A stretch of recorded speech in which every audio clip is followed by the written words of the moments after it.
Општина Центар остро ги демантира наводите и шпекулациите дека санацијата на подпорниот зид на Клинички центар и улица Белградска се во надлежност на општината. И град Скопје информира дека нема законска надлежност да постапува во овој случај. Согласно законските прописи, ова прашање е во надлежност на Министерството за здравство на Македонија. Тие велат дека изградбата на општинските улици е одговорност на општините, додека град Скопје се грижи за булеварите и сообраќајниците опфатени во генералниот урбанистички план.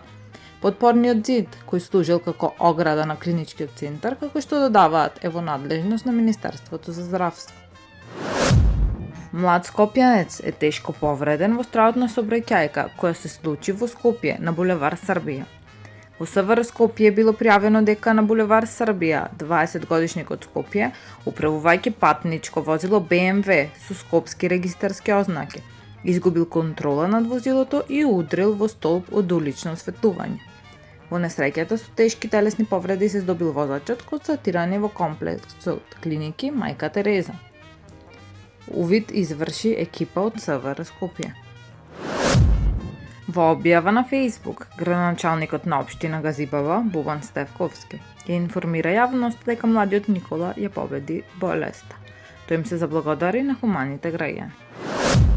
Во СВР Скопје било пријавено дека во спортска обложувалница на подрачјето на центар во Скопје едно лице со закана од вработената одзело пари и дневен промет.